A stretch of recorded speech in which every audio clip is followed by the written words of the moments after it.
Bonjour les artistes, j'espère que vous allez bien, je suis content de vous retrouver pour une nouvelle vidéo.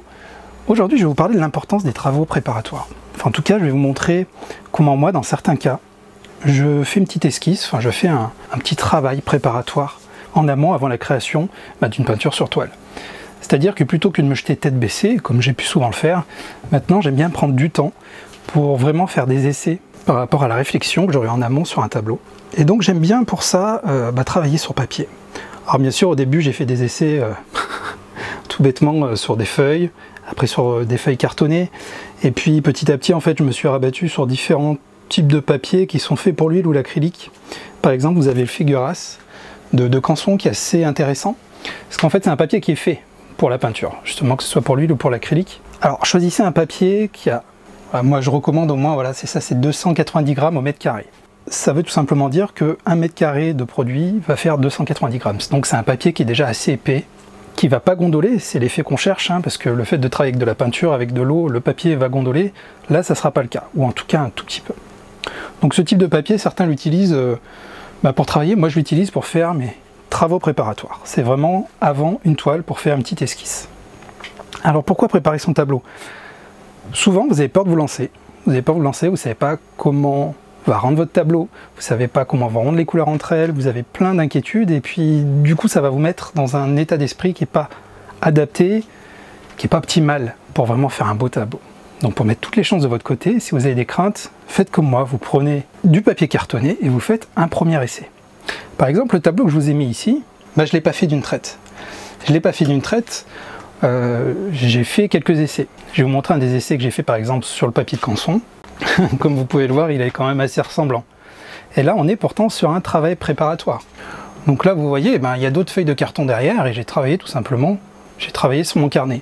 Alors l'avantage sur ce type de produit, c'est que vous avez une finition, une sorte d'imitation du grain de la toile. Je ne sais pas si on le voit à la vidéo, mais un grain qui, du coup, va vous permettre d'avoir l'impression d'être sur de la toile. Donc c'est intéressant, justement, de simuler cet effet-là pour pouvoir anticiper et imaginer comment va rendre votre peinture sur la toile.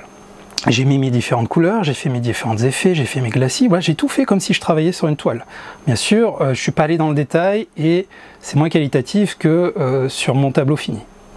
Et donc on retrouve sur mon tableau final quelque chose qui va un peu plus loin. C'est l'avantage de faire un travail préparatoire.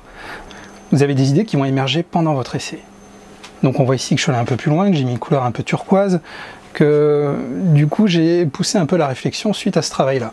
Et après j'ai tout simplement utilisé la même méthode, j'ai fait aussi mes projections de peinture, j'ai différents types de peinture avec une peinture diluée, j'ai rajouté ici des petits effets de lumière que je n'avais pas fait sur ma préparation.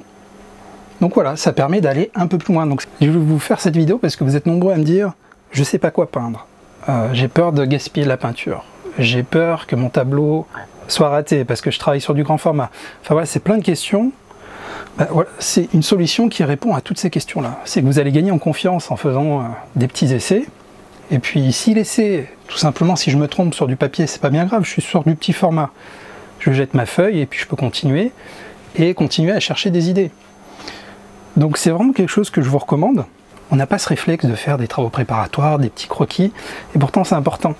Moi, généralement, comme je vous le dis souvent, ce qui va créer l'idée de départ de mon tableau, c'est la couleur. C'est l'harmonie, telle et telle harmonie que je vais utiliser. Donc j'ai une idée de couleur, mais après, à savoir comment je vais l'utiliser et comment je vais créer ma composition, il y a un pas, il y a vraiment un cap. Et donc c'est vraiment l'étape intermédiaire entre mon idée et le tableau fini, c'est vraiment cette étape-là, donc je vous la recommande. Donc voilà, pour résumer, entraînez-vous. Entraînez-vous, même si c'est pas pour finir sur une toile, entraînez-vous sur du papier. C'est une bonne solution. Enfin, en tout cas, sur un papier cartonné. Papier cartonné, plus de 200 grammes au mètre carré. Si vous prenez en dessous, votre papier va gondoler, ça va être vraiment horrible. Donc prenez, vous voyez, là le papier est resté à peu près plat. Et pourtant, j'ai mis de l'eau par-dessus, j'ai mis de la peinture très diluée, j'ai mis beaucoup de peinture, j'ai fait des projections. J'aurais fait ça sur du papier, c'était fini. Le résultat, ça serait arrondi, ça serait, voilà, je pourrais pas le garder. Et là, autre avantage, c'est que mon travail préparatoire, après, j'ai d'autres anciens carnets, par exemple, où j'ai plein d'essais, alors je ne les ai pas là, j'ai plein d'essais que je garde sous le coude, même si le jour où je vais vendre cette toile, est-ce que je vais bien la vendre un jour, je vais garder le travail préparatoire. Ça me fait un petit historique, un petit un petit portfolio de ce que j'ai pu faire, et ça me permettra peut-être de m'inspirer ou de me donner des clés pour mes prochains tableaux, et surtout de ne pas oublier ce que j'ai fait avant. Donc vous voyez, c'est plein d'avantages, donc prenez le temps de le faire, ne vous jetez pas forcément sur votre toile, c'est aussi un bon moyen d'expérimenter sans se mettre la pression, donc je ne peux que vous le recommander. Voilà, j'espère que cette vidéo vous a plu. Si vous ne me connaissez pas, je m'appelle Anthony Chambaud, je suis artiste peintre, je fais de la peinture acrylique, particulièrement donc de l'abstrait. Si vous aussi vous voulez vous lancer dans la peinture acrylique à la peinture abstraite, je vous propose de découvrir mon matériel, le matériel que j'utilise pour la peinture acrylique dans le style abstrait. Je vous mets un lien ici, c'est totalement gratuit, ça fait 20 pages. Voilà.